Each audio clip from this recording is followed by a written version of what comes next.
If you're listening online today, I hope and pray, dads, that you will be there for your kids and your family like Jairus was. His daughter's sick and dying. He's under a lot of extreme pressure and stress. The economy, the culture. There's a lot of stuff going on in the culture during that time. He's feeling heat and pressure to keep a job. He's feeling heat and pressure to be there for his daughter. And then he does something unpredictable. He leaves the house.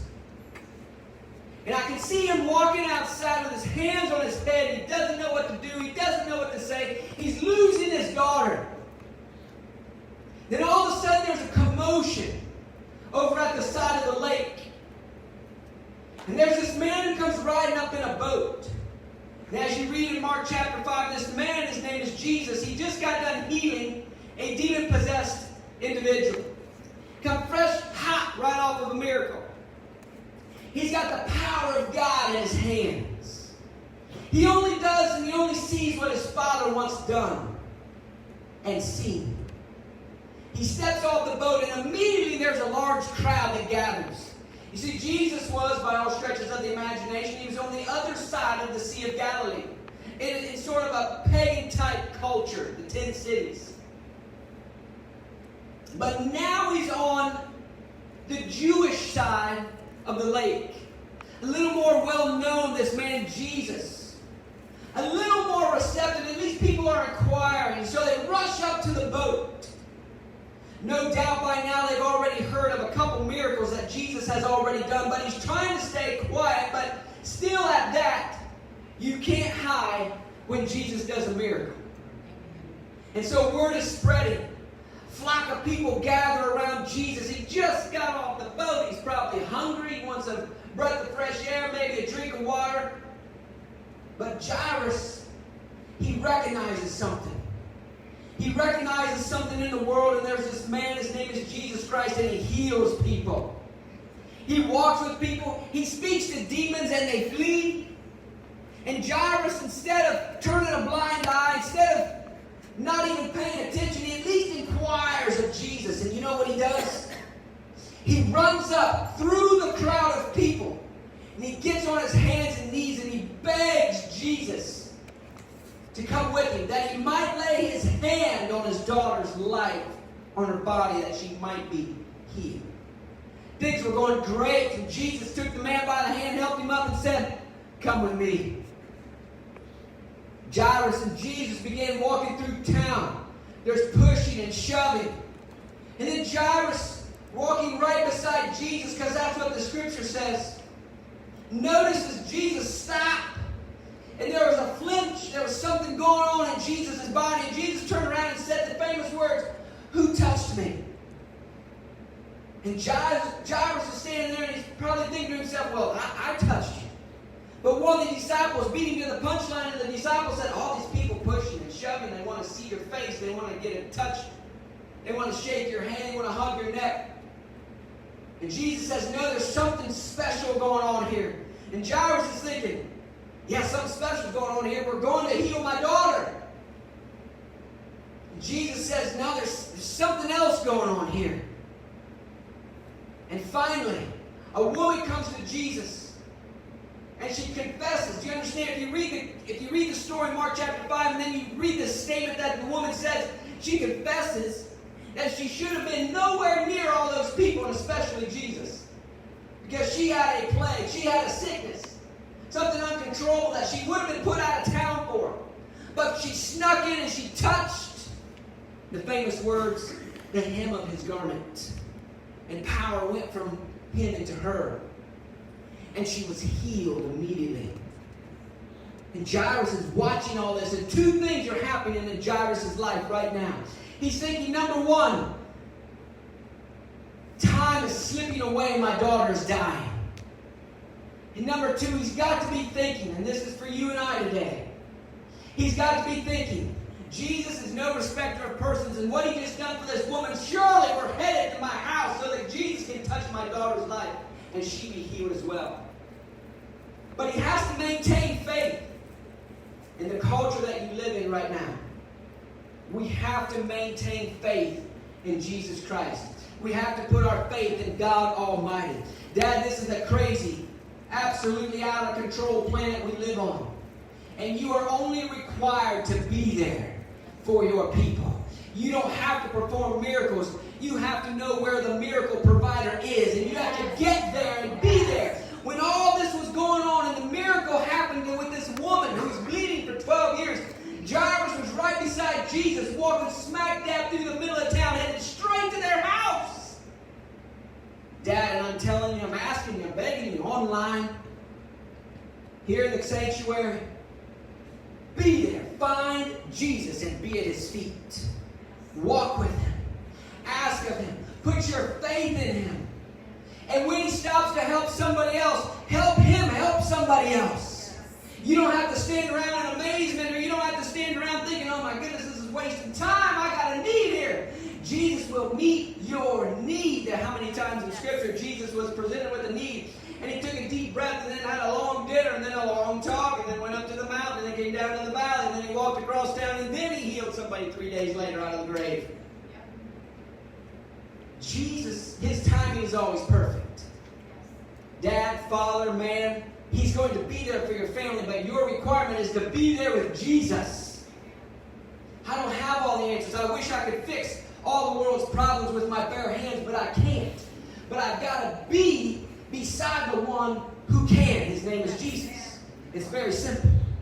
Jairus, there's something interesting about his life. He was a spiritual leader of the day.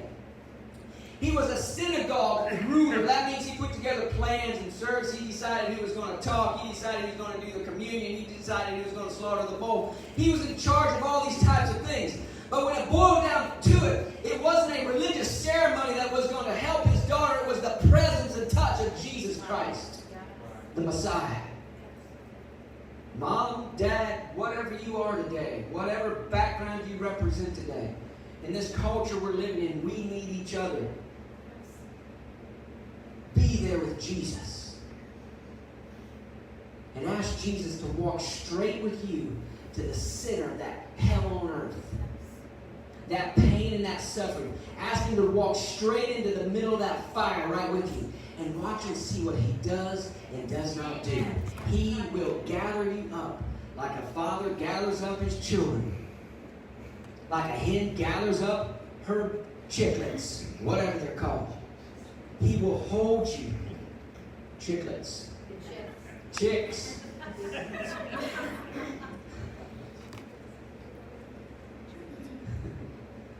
All I knew is I didn't want to say like a father grabs up his chicks. That's all I knew. I wasn't going to say it. I was trying to hem-haul around that. You guys are making me stumble all over my words.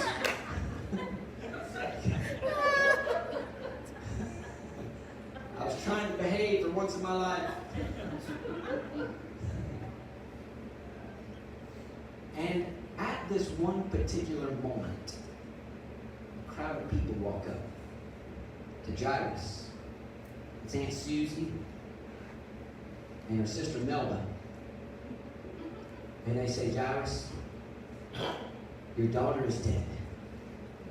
Quit bothering the teacher, it's no use. Melba's already prepared the casserole. Aunt Becky and Uncle Jim are already preparing arrangements for the funeral. We're going to have a nice dinner. We're going to honor your daughter. Jesus looked straight at that crowd and said, shut your turkey-lipped mouth. Now, Jairus, listen up. Have faith. Do not be afraid. Jesus is telling you, Dad, today you don't have anything to be afraid of. Mom, you don't have anything to be afraid of. Jesus and Jairus, that sounds like a pretty neat Christian rock group. Jesus and Jairus and company. They go to Jairus' home. There's a group of people downstairs. They're crying, wailing, telling stories about the daughter. They're talking. They're preparing food. They're making arrangements.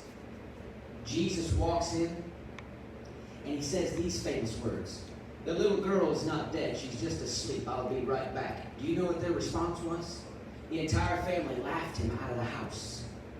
The entire family said, I don't know what you've been smoking, Jesus, but the fact is she's dead. We've been up there with her now for 30 minutes, and she's dead, dead, dead. Jesus says, you, get out. You, and Jairus, you come with me. Mom and Dad walk upstairs. Jesus sticks out his hand, takes that little girl, and he says, I say to you, arise, get up and walk. Life flows into her body. She sits up, stands up, gets up, walks around upstairs, goes downstairs, goes outside the house. The entire town sees that she's been healed. And Jesus Christ, right there in that moment, lit a fire. And people then began to believe. Jairus then began to believe. Why? Because he was there and he saw with his own eyes. Was he the healer? Dad, was he the healer? No. Did he fix a bicycle that day? No. Did he make any food that day? No. Did he know what in the world to do for his daughter? No. But he was there right beside her when the miracle took place. When Jesus came to town, Jairus didn't go down to some pub, or he didn't go down to his uncle's house and cry like a little baby and say, there's nothing to do, I don't know what. You know how many times I've offered to pray with people and they let me, and I'm trying not to be discredited, and they let me square right in the face and they say, why would you want to come over to my house and pray for my whatever? And I don't even know how to respond. Are you kidding me? Why would I want to pray for you? Whoever, why would I want to pray for you? Because prayer, Jesus listens to prayer. Amen. That's how things happen, is through prayer.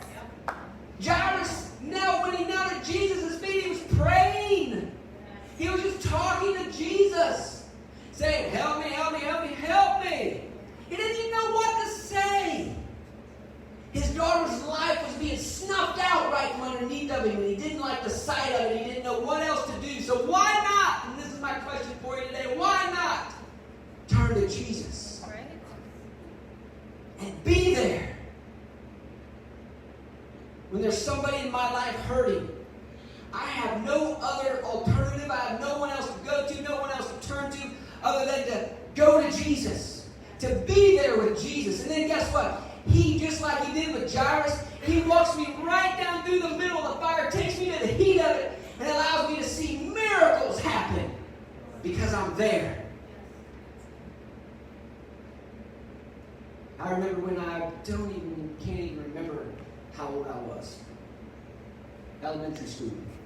Old enough to remember just a few elements of this day. When our church got together with some other churches and businesses, and there was this big father and son event.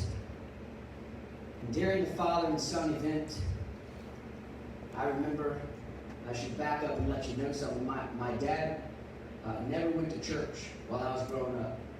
He was not a regular in church. I remember him coming a couple times when my sister would sing. That's about it.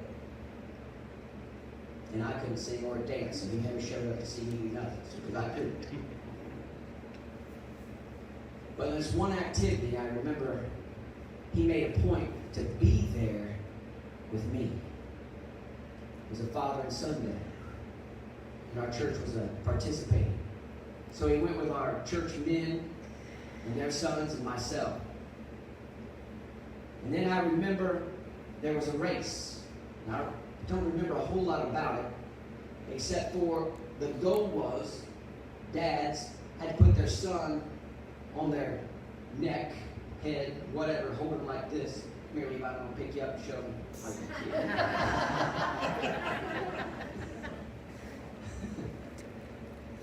He would probably pick me up, put me on his shoulders.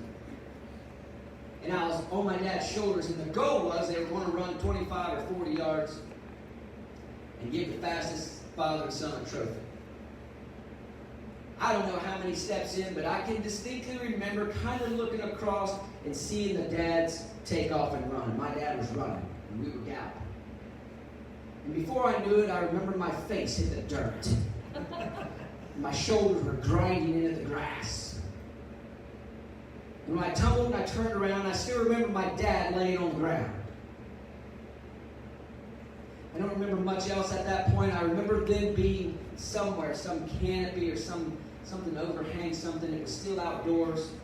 And he was on a cot about 3 feet off the ground. And a bunch of men were standing around him.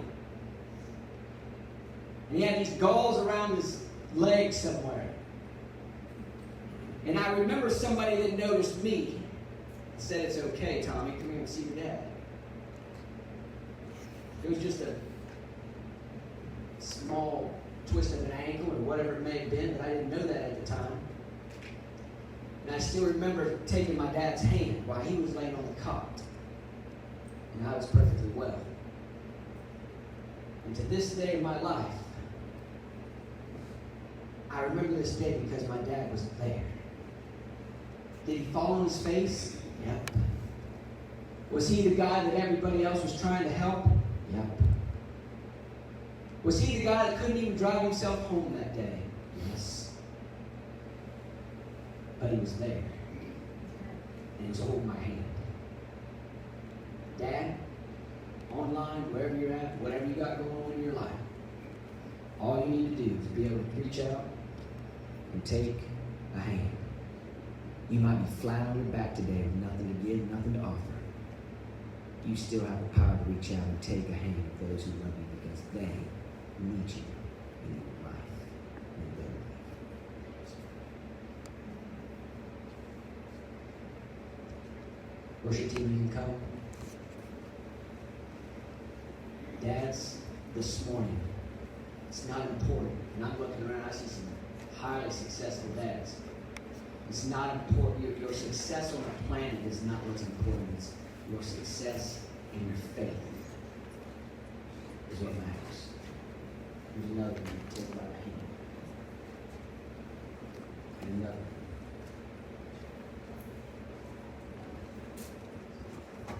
Got some famous quotes we want to share with you real quick. My man Bob, thank you very much for helping us out. It's a wise father that knows his own child. William Shakespeare. One father is more than 100 schoolmasters. George Herbert. You know, he served in King James's court. A father carries pictures where his money used to be still marks. Dad is a son's first hero and a daughter's first love. A father is someone you look up to no matter how tall you grow. My favorite for the day, we'll just keep this hanging out right there for a moment. My dad didn't do anything unusual. He only did what dads are supposed to do. Be there, says Max Lucado. I'm the kind of guy that can go around my house and Pastor Glenn, I can take apart any plumbing pipe there is in the whole house. Then I gotta call Pastor Glenn to come put it back together. I can take it apart fast as look at it. There are skill sets that I don't have, and I don't need to have. What I need to have is the ability to go to Jesus, who has all the skill sets that we have in. It doesn't hurt to have a few of your phone numbers in my pocket either. Dad, don't concern yourself with worldly success. Concern yourself with how close you are to Jesus and how you lead them to the people. Would you please stand with me this morning? Lord, I love you. I ask you, Lord, for a special blessing over dads today. For those dads who are here today and they are hurting, and they need your touch and your love and your guidance. And I'm asking you whether they recognize it or not. Please come to them today and show them a sign of your grace and your mercy.